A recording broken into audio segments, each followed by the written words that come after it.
नमस्कार। DD news पर आप देखना शुरू कर चुके हैं समाचारों का बुलेटिन। मैं हूं लालचंद्र सिंह। अगले आधे घंटे में देखेंगे देश और दुनिया की तमाम बड़ी खबरें, लेकिन सबसे पहले इस समय की हेडलाइंस।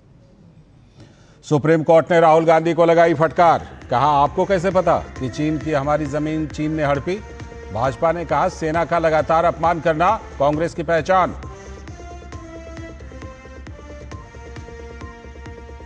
प्रधानमंत्री नरेंद्र मोदी ने दिल्ली में अस्पताल जाकर झारखंड के पूर्व मुख्यमंत्री शिबू सोरेन को अर्पित की श्रद्धांजलि।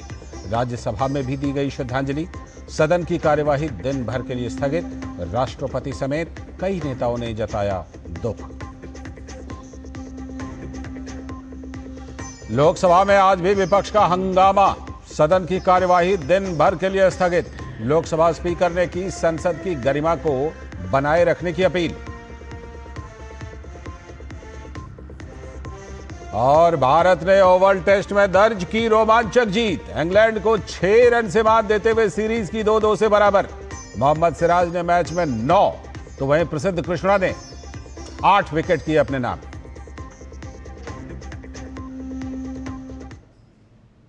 हेडलाइंस के बाद खबरें विस्तार से। सबसे पहले खबर संसद से। लोकसभा में विपक्ष के हंगामे के चलते सदन की कार्यवाही मंगलवार सुबह 11 बजे तक के लिए स्थगित कर दी गई।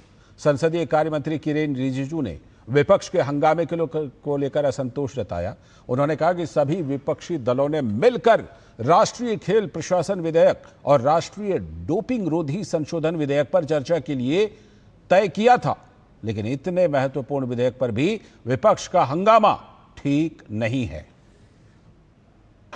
सब पार्टी ने मिलकर के ये तय किया था कि आज बहुत ही महत्वपूर्ण नेशनल स्पोर्ट्स गवर्नेंस बिल और national anti doping amendment bill चर्चा करके पारित करने के लिए समय तय किया। और हमने भी अपोजिशन के मांग पर ये 2 महत्वपूर्ण बिल को 2 दिन चर्चा करने के लिए सबने माना था। इसके बावजूद आज पूरा देश में खेल और खिलाड़ियों के लिए इतना महत्वपूर्ण बिल लेकर के जब सरकार यहाँ आए हैं, तो भी ये विपक्ष के सारे मेंबर्स इस तरह से हंगामा करके बिल पर चर्चा होने से रोक लगा रही है, ठीक नहीं है। और संसद में सोमवार को लोकसभा से जुड़े कई महत्वपूर्ण सवालों के लिखित जवाब भी दिए गए, जिसमें शिक्षा, श्रम एवं रोजगार मंत्रालय से जुड़े सवाल और जवाब भी शामिल रहे। लोकसभा में शिक्षा मंत्रालय से जुड़े एक प्रश्न का लिखित जवाब की जानकारी देते हुए जानकारी दी गई कि मिशन मोड में कुल 28,240 शिक्षक पद भरे गए हैं, जिसमें केंद्रीय विद्यालय संगठन ने मिशन मोड के तहत 11,733 शिक्षक नियुक्त किए हैं। नवोदय विद्यालय समिति ने 2007 शिक्षकों की भर्ती की है। केंद्र सरकार के अधीन उच्च शिक्षण संस्थानों में 16,507 फैकल्टी पदों की नियुक्ति की गई है। इनमें से स्कूलों में महिला शिक्षकों की भागीदारी 53.33% है। उच्च शिक्षा संस्थानों में 43.40% महिला फैकल्टी कार्यरत हैं। केंद्रीय विद्यालय संगठन में महिला भागीदारी 49.32% और नवोदय विद्यालय समिति में 34.81% है। लोकसभा में एक दूसरे प्रश्न के लिखित जवाब में श्रम एवं रोजगार मंत्रालय ने बताया कि वर्ष 2017-18 में देश में बेरोजगारी दर 6% थी, जो 23-24 में घटकर 3.2% रह गई है। कार्यशील जनसंख्या अनुपात 2019-20 के 50.9% से बढ़कर 2023-24 में 58.2% हो गया है। सरकारी कंपनियों में 2023-24 में कुल 15.19 लाख कर्मचारी कार्यरत हैं। सबसे अधिक कर्मचारी महाराष्ट्र में 1.68 लाख, पश्चिम बंगाल में 1.35 लाख और झारखंड में 1.31 लाख हैं। रोजगार बढ़ाने को सरकार ने पीएम रोजगार योजनाएं व एनसीएस पोर्टल के माध्यम से 6.43 करोड़ नौकरियां जोड़ी हैं। श्रम एवं रोजगार मंत्रालय से संबंधित एक अन्य लिखित जवाब में जानकारी दी गई कि ग्रामीण क्षेत्रों में रोजगार दर 2019-20 के 53.3% से बढ़कर 2023-24 में 62.1% हो गई है। तमिलनाडु में यह दर इसी अवधि में 59.8% से बढ़कर 63.1% दर्ज की गई है। ग्रामीण भारत में 59.8% लोग कृषि, 12.5% निर्माण और 8.3% व्यापार से जुड़े हैं। तमिलनाडु में केवल 41.2% लोग कृषि, जबकि 21.5% लोग निर्माण क्षेत्र में कार्यरत हैं। रोजगार का यह आंकड़ा 2023-24 रिपोर्ट पर आधारित है। ऋषि कुमार के साथ अनुज यादव, डीडी न्यूज, दिल्ली। और अब अगली बड़ी खबर, सुप्रीम कोर्ट ने सेना को लेकर दिए गए एक विवादित बयान के मामले में राहुल गांधी को फटकार लगाई है। उच्चतम न्यायालय ने राहुल गांधी के बयान पर आपत्ति जताते हुए उनसे कई सवाल किए। सुप्रीम कोर्ट ने कहा कि आपको कैसे पता चला कि चीन ने हमारी 2000 वर्ग किलोमीटर जमीन पर कब्जा कर लिया है? आपके पास इसे साबित करने के लिए कौन सा पुख्ता सबूत है? एक सच्चा भारतीय ऐसा कभी नहीं कहेगा। जब सीमा पर कोई विवाद हो, सुप्रीम कोर्ट ने कहा, आपको जो भी बात कहनी है वो संसद में कहनी चाहिए। सोशल मीडिया पोस्ट में ये सब कहने की क्या जरूरत थी? आपको बता दें कि राहुल गांधी ने भारत जोड़ो यात्रा के दौरान 9 दिसंबर 2022 को सेना को लेकर एक विवादित बयान दिया था। इस बयान को लेकर राहुल गांधी के खिलाफ लखनऊ की निचली अदालत में मानहानि की शिकायत दायर हुई थी। निचली अदालत की कार्रवाई पर रोक की मांग के साथ राहुल गांधी ने सुप्रीम कोर्ट का रुख किया। हालांकि सुप्रीम कोर्ट ने राहुल गांधी के खिलाफ लखनऊ की निचली अदालत में चल रही कार्यवाही पर रोक लगा दी है। कोर्ट ने राहुल गांधी की याचिका पर यूपी सरकार और इस मामले में निचली अदालत में शिकायतकर्ता उदय शंकर श्रीवास्तव को नोटिस जारी किया है। सीमा सड़क संगठन के पूर्व डायरेक्टर उदय शंकर श्रीवास्तव ने राहुल के बयान पर आपत्ति जताते हुए मानहानि का मुकदमा दर्ज कराया है। और सेना पर टिप्पणी के मामले में लोकसभा में नेता विपक्ष और कांग्रेस सांसद राहुल गांधी को फटकार लगाए जाने के बाद भारतीय जनता पार्टी ने नेता प्रतिपक्ष राहुल गांधी पर जमकर हमला बोला। गौरव भाटिया ने कहा कि राहुल गांधी के कृत्य से हर भारतीय आहत है। पार्टी टू पार्टी एमओयू करते हैं राहुल गांधी चीन की पार्टी से, और आज ऐसा लग रहा है जब सर्वोच्च न्यायालय की टिप्पणी भी आ चुकी है, यह कहना गलत नहीं होगा, भारतीय नागरिकों को यह नहीं बताते कि इस करार में क्या है। यकीनन इस करार में राहुल गांधी ने यह प्रण लिया है कि वो भारत को कमजोर करेंगे, चीन को मजबूत करेंगे, चाहे डोकलाम हो चाहे गलवान हो। हर भारतीय भारत के साथ खड़ा था, भारत की वीर सेना के साथ खड़ा था, और राहुल गांधी कह रहे थे हमारी वीर भारतीय सेना चीनी सेना से पिट गई है। यह दुर्भाग्यपूर्ण है। और सेना पर अपमानजनक बयान के मामले में नेता प्रतिपक्ष और कांग्रेस के सांसद राहुल गांधी पर सुप्रीम कोर्ट की फटकार के बाद केंद्रीय शिक्षा मंत्री और भाजपा के वरिष्ठ नेता धर्मेंद्र प्रधान ने भी उन पर हमला किया। एक्स पर अपने पोस्ट में केंद्रीय शिक्षा मंत्री ने राहुल गांधी के रवैये पर प्रश्न उठाते हुए लिखा, यदि वो सच्चे भारतीय होते तो ये बयान कभी नहीं देते। धर्मेंद्र प्रधान ने लिखा, आज माननीय सर्वोच्च न्यायालय ने राहुल गांधी को सेना और राष्ट्रीय सुरक्षा पर दिए गए गैर जिम्मेदाराना बयानों को लिए कड़ी फटकार लगाई। चीन द्वारा 2000 किलोमीटर भारतीय भूमि पर कब्जे के झूठे दावे पर कोर्ट ने पूछा, क्या आप वहां थे? आपके पास कोई प्रमाण है? सिर्फ विपक्ष के नेता होने का मतलब यह नहीं कि आप कुछ भी कहें। केंद्रीय शिक्षा मंत्री ने लिखा कि देश के संसदीय इतिहास में यह पहली बार है जब विपक्ष के नेता पर इस तरह की सख्त टिप्पणी माननीय सर्वोच्च न्यायालय को करनी पड़ी है। धर्मेंद्र प्रधान ने राहुल गांधी और कांग्रेस पर आरोप लगाए कि उनका और उनकी पार्टी का इतिहास सेना को अपमानित करने का रहा है। मामला चाहे सर्जिकल स्ट्राइक का हो या ऑपरेशन सिंदूर का, उन्होंने हर अवसर पर हमारे वीरों के त्याग पर प्रश्न चिन्ह खड़ा किया। कांग्रेस की परिवारवादी राजनीति पर हमला करते हुए धर्मेंद्र प्रधान ने लिखा कि इनकी निष्ठा राष्ट्र से नहीं, सिर्फ एक परिवार से है, इसलिए राष्ट्र के प्रति सम्मान इनकी मूल सोच में नहीं है। उन्होंने लिखा कि आज पूरा देश इस देश विरोधी मानसिकता से आहत है और राहुल गांधी और कांग्रेस से माफी की अपेक्षा करता है। आगे बढ़ने से पहले वक्त आ गया एक छोटे से ब्रेक का। सर, बेरी पुलाव ट्राई करो, मस्त है। कैसा है? अरे उसको काहे को बुरता है? टिप्स इग्नोर करने का, अपना दिमाग लगाकर ऑर्डर देने का। मार्केट का स्टॉक टिप्स बहुत लोग देता है, डेंजरस हो सकता है। कंपनी और रिस्क पूरा समझने का, फिर इन्वेस्ट करने का।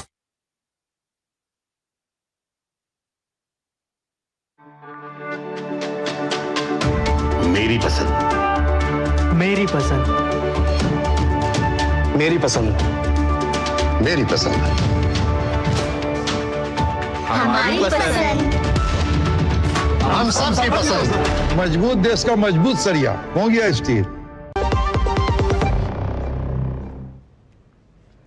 स्वागत है ब्रेक के बाद।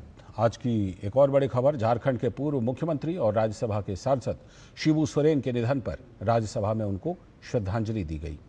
राज्यसभा के उपसभापति हरिवंश ने शिबू सोरेन को याद करते हुए उन्हें वंचितों, पीड़ितों और आदिवासियों के लिए किए जा रहे संघर्षों का नेता बताया। शिबू सोरेन के निधन के चलते राज्यसभा की कार्यवाही दिन भर के लिए स्थगित कर दी गई।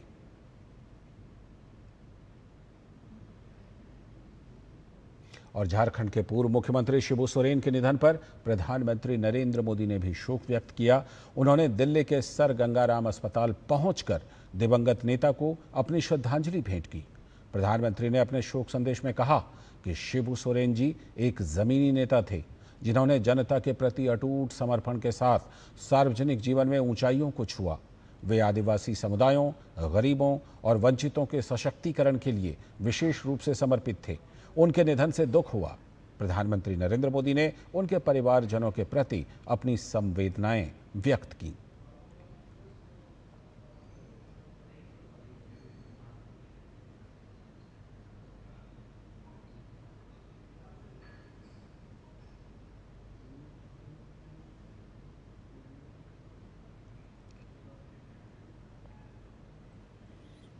और अब खबर बिहार से। राज्य के युवाओं को मुख्यमंत्री नीतीश कुमार ने एक और बड़ा तोहफा दे दिया है। सीएम ने बिहार में होने वाली नियुक्तियों में राज्य के युवाओं को प्राथमिकता देने के लिए डोमिसाइल नीति लागू कर दी है।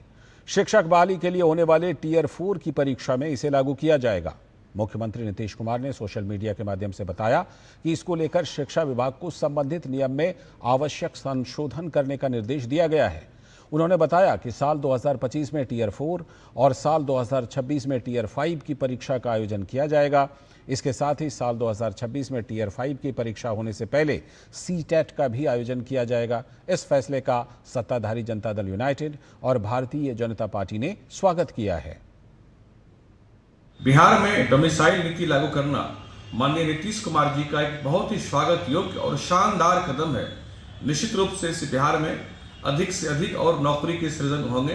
बिहार के लोगों को नौकरी में भाग लेने का मौका लगेगा और ये बहाली टीआरई 4 से ही लागू होने जा रहा है। ये योजना डोमिसाइल नीति टीआरई 4 से ही लागू होने जा रहा है। निश्चित रूप से मुझे लगता है कि बिहार के शिक्षकों में अति उत्साह होगा, अति खुशी होगी सरकार के फैसले से, क्योंकि ये उनका बहुप्रतीक्षित मांग था, इस पे एनडीए बहुत दिनों से विचार कर रहा था। और आज माननीय मुख्यमंत्री नीतीश कुमार जी ने राज्य हित में टीआरई 4 और टीआरई 5 के कालबद्ध शिक्षकों की बहाली की घोषणा की और डोमिसाइल की नीति का लागू करने का ऐतिहासिक निर्णय लिया। अब सवाल विपक्ष के कोटे में दरपेश है कि बिहारी युवाओं के लिए तो हमने ये फैसला ले लिया, लेकिन अब विपक्ष खासकर राष्ट्रीय जनता दल यह नजीर पेश करे कि हरियाणा से लाकर के राज्यसभा आप नामित करते हैं, बिहार के कार्यकर्ता की हकमारी करते हैं, उनको डोमिसाइल का हक दीजिए। अगली खबर, करीमगंज वन प्रमंडल के 6 आरक्षित वन क्षेत्रों में से लगभग 3000 हेक्टेयर भूमि पर अवैध अतिक्रमण की पुष्टि हुई है। यह जानकारी असम के करीमगंज वन विभाग के जिलाधिकारी अमल राव साहेब बोरहाडी द्वारा हाल में जारी आंकड़ों में सामने आई है। कुल आरक्षित भूमि लगभग 48,000 हेक्टेयर है। अतिक्रमण जिन वन क्षेत्रों में हुआ है वे पठारिया, तिलभूम, लोंगई, बादशाही, दोहालिया और सिंगला आरक्षित वन जैसे पर्यावरणीय दृष्टि से अत्यंत महत्वपूर्ण इलाके हैं। अतिक्रमण की बढ़ती घटनाओं, विशेषकर सिंगला आरक्षित वन क्षेत्र में, उसके मद्देनजर चेरागी स्थित क्षेत्रीय वन अधिकारी कार्यालय ने 25 परिवारों को बेदखली नोटिस भी जारी किया है। नोटिस में कहा गया है कि संबंधित लोग 1 माह के भीतर जमीन को खाली करें, अन्यथा कानूनी कार्रवाई की जाएगी। वन विभाग ने स्पष्ट किया है कि यह कार्रवाई वन क्षेत्र की बहाली और संरक्षण के व्यापक अभियान का हिस्सा है। अधिकारियों ने चेतावनी दी है कि यदि निर्धारित समय में जमीन खाली नहीं की गई तो कानूनी और प्रशासनिक कार्रवाई तेज की जाएगी। रिजर्व फॉरेस्ट लैंड जो है वो 48,056 हेक्टर है और इसमें as per the office record जो अवेलेबल है इसमें 3,377 हेक्टर जो एरिया है वो एनक्रोचमेंट है। ये लोंगाई रिजर्व फॉरेस्ट है, फिर आपका बादशाह टीला रिजर्व फॉरेस्ट है, दोहालिया रिजर्व फॉरेस्ट है, सिंगला रिजर्व फॉरेस्ट है, पतारिया फॉरेस्ट है और तिलबूम रिजर्व फॉरेस्ट है। अगली खबर, अमेरिकी राष्ट्रपति डोनाल्ड ट्रंप द्वारा भारत पर टैरिफ लगाने की घोषणा के बाद भारतीय स्टेट बैंक यानी एसबीआई की एक ताज़ा रिसर्च रिपोर्ट ने बड़ा खुलासा किया है। रिपोर्ट के अनुसार इस टैरिफ का असर भारत की तुलना में अमेरिकी अर्थव्यवस्था पर कहीं अधिक पड़ने की संभावना है। एसबीआई रिसर्च ने चेतावनी दी है कि यह कदम अमेरिका में उच्च महंगाई, कमजोर डॉलर और सकल घरेलू उत्पाद यानी जीडीपी में कमी का कारण बन सकता है। एसबीआई की रिसर्च रिपोर्ट में शुक्रवार को यह अनुमान जताया गया। एसबीआई रिसर्च ने इस टैरिफ को बुरा बिजनेस फैसला बताया क्योंकि इससे अमेरिका की घरेलू मुद्रास्फीति और उपभोक्ता कीमतों पर नकारात्मक असर पड़ेगा, जबकि वैश्विक आपूर्ति श्रृंखला की छिपी हुई ताकतें खुद को समायोजित कर भारत को कुछ राहत देंगी। रिपोर्ट कहती है कि अमेरिकी अर्थव्यवस्था को भारत से ज्यादा झटका लग सकता है क्योंकि वहां जीडीपी में गिरावट, महंगाई में तेजी और डॉलर में कमजोरी के आसार दिख सकते हैं। एसबीआई रिसर्च का अनुमान है कि इन शुल्कों के कारण अमेरिकी उपभोक्ताओं को सालाना औसतन $2400 का अतिरिक्त बोझ उठाना पड़ सकता है।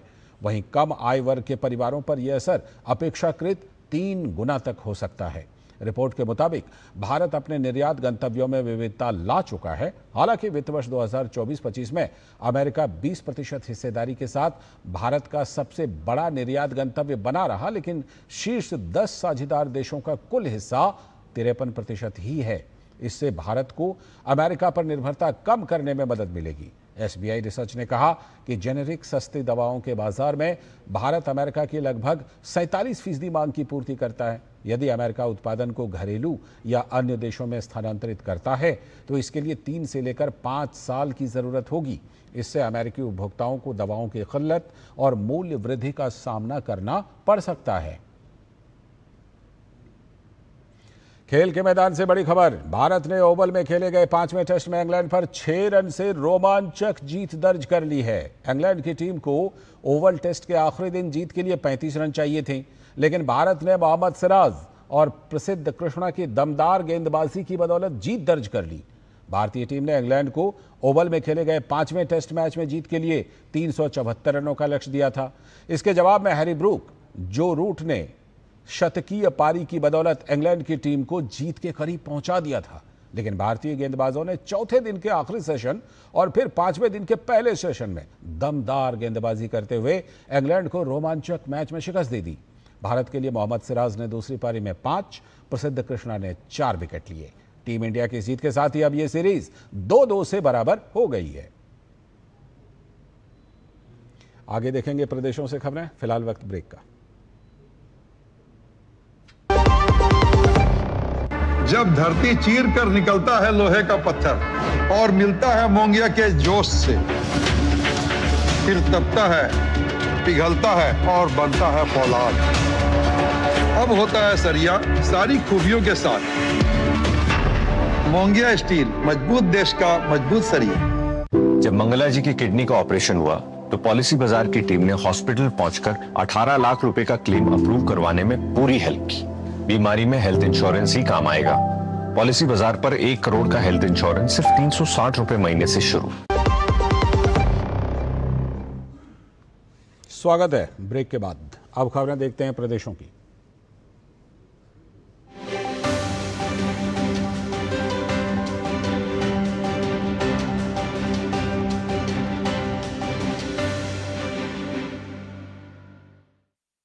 बिहार के बाढ़ की बिहार और नेपाल में लगातार आफत की बारिश हो रही है। इससे गंगा, गंडक, सोन, कोसी, परमान, नारायणी, बूढ़ी गंडक समेत सभी नदियों का जलस्तर काफी तेजी से बढ़ रहा है। नदियों का जलस्तर बढ़ने से कई गांवों में बाढ़ जैसी स्थिति पैदा हो गई है, तो वहीं कटाव तेज होने से कई घर नदियों में समा गए हैं। स्थिति को देखते हुए सीएम नीतीश कुमार ने खुद मोर्चा संभाल लिया है। देखिए ये खास रिपोर्ट।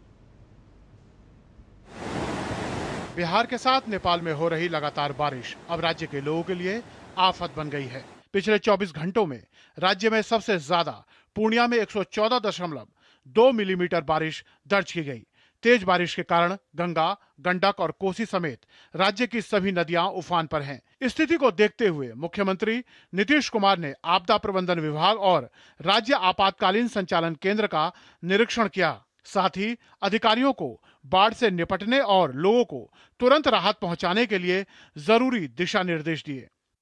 बिहार में वर्षा होती है उससे बाढ़ की स्थिति कम बनती है, लेकिन अगर झारखंड में ज़्यादा वर्षा होती है तो हमारे दक्षिणी बिहार की नदियां जो है वो उफना जाती हैं। अगर नेपाल में वर्षा होती है तो उत्तर बिहार की नदियां जो हैं, गंडक है, घाघरा है, कोसी है या बागमती है, महानंदा तक, इनमें पानी ज़्यादा आता है तो बाढ़ की स्थिति है। गंगा नदी बक्सर से लेकर मुंगेर तक खतरे के निशान से करीब 2.5 फीट ऊपर बह रही है। सोमवार सुबह 6 बजे के रिकॉर्ड के अनुसार पटना के गांधी घाट पर गंगा का पानी खतरे के निशान से 17 सेंटीमीटर ऊपर बह रहा था। गंगा नदी के जलस्तर में वृद्धि होने से बक्सर, भोजपुर, सारण, पटना, वैशाली, मुंगेर, लखीसराय और भागलपुर जिले बाढ़ की चपेट में आ गए हैं। निचले इलाके डूबने लगे हैं। लगातार बढ़ते नदियों के जलस्तर को देखते हुए जिलों को नदियों के जलस्तर और तटबंधों की 24 घंटे निगरानी करने का निर्देश दिया गया है। इसके साथ ही पटना में सेंट्रल कमांड रूम बनाकर इसकी निगरानी की जा रही है। कमला बलान, भूतही बलान, सोन, महानंदा और घाघरा नदियों का भी जलस्तर 10 से 48 सेंटीमीटर ऊपर बह रहा है। कई गांवों में नदी का पानी घुस गया है। ऐसे में लोगों को सुरक्षित स्थान पर भेजा जा रहा है। लोगों की सुरक्षा के लिए जिला प्रशासन और आपदा प्रबंधन विभाग के हेल्पलाइन नंबर भी जारी किए गए हैं। साथ ही एनडीआरएफ और एसडीआरएफ की टीम भी तैनात की गई है। बताया जा रहा है कि कोसी नदी का जलस्तर बढ़ने से कोसी तटबंध के भीतर कई जगह कटाव काफी तेज हो गया है। महिषी प्रखंड के बाघौर, बिशनपुर और कोठिया में 15 घर कोसी नदी में समा गए हैं। हालांकि अभी जिला प्रशासन ने कटाव पीड़ितों के बीच प्लास्टिक का वितरण किया है। प्रशासन पूरा मुस्तैद है, चाहे वो पूर्वी कोसी तटबंध का मामला हो या किसी स्पर का मामला हो। जो वनरेबल स्पर्स भी है जैसे 96 है, 101 है, 116, 117, सभी पर लोग बार बार मेरे द्वारा स्वयं ही उस पर निरीक्षण किया जा रहा है। आपदा एडीएम द्वारा निरीक्षण किया जा रहा है। मौसम विभाग के अनुसार अगले 3 दिनों तक उत्तर बिहार के कई जिलों में भारी से बहुत भारी बारिश का पूर्वानुमान है। वहीं अगले 24 घंटे के दौरान सुपौल, मधुबनी और दरभंगा जिले में कुछ स्थानों पर अत्यधिक भारी बारिश का रेड अलर्ट जारी किया गया है। राज्य के कई स्थानों पर बादल गरजने और ठनका गिरने का भी अलर्ट है। पटना से डीडी न्यूज के लिए मधुरेश नारायण की रिपोर्ट। अगली खबर भी बिहार से ही। बिहार का एक जिला है बेगूसराय। यहाँ का बदला हुआ नजारा अब किसी स्वप्न लोक से कम नहीं है।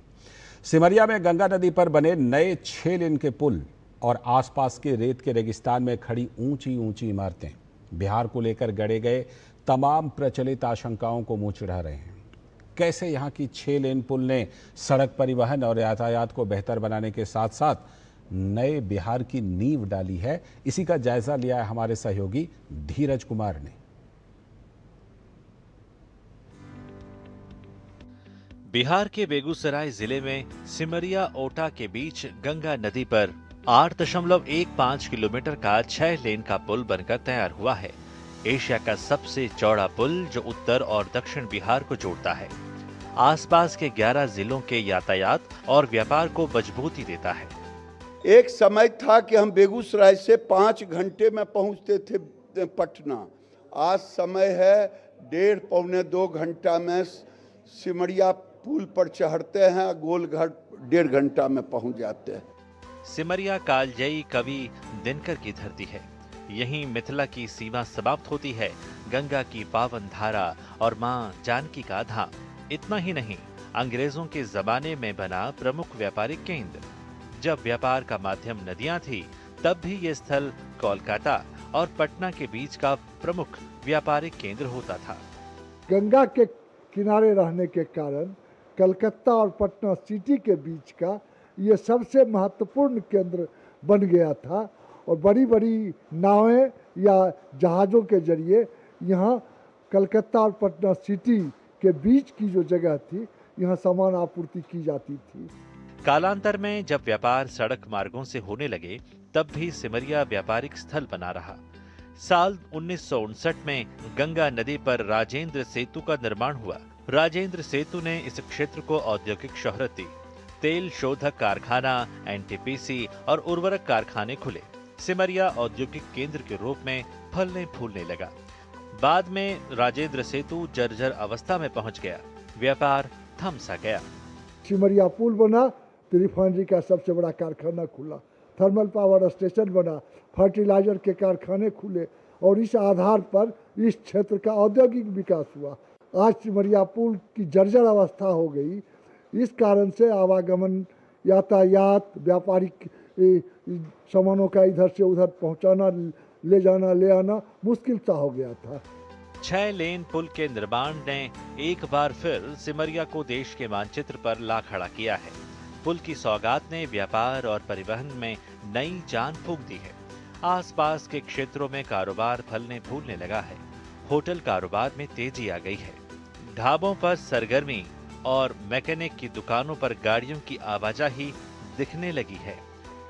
जो हम लोग 6 साल 7 साल से पुल बंदी का हम लोग झेल रहे हैं, उससे तो बहुत बेहतर हो गया है। यहाँ अब मान लीजिए उस पार से इस पार की गाड़ियाँ बहुत आने लगी हैं। लगभग 30% इंक्रीज कर गया है हम लोग का सेल। सशक्त मार्ग से सशक्त और सर्वांगीण विकास हो रहा है। सच मानिए, यहाँ की रौनक न्यू बिहार का नया मॉडल है। इस पुल के निर्माण से न केवल बेगूसराय के कारोबार में इजाफा हुआ है, बल्कि आसपास के 10 से 11 जिलों के बीच में कनेक्टिविटी बढ़ी है। कैमरामैन शिव सुमन के साथ धीरज कुमार, डीडी न्यूज, बेगूसराय। और इसी के साथ इस बुलेटिन में फिलहाल इतना ही। हमें दीजिए अनुमति। नमस्कार।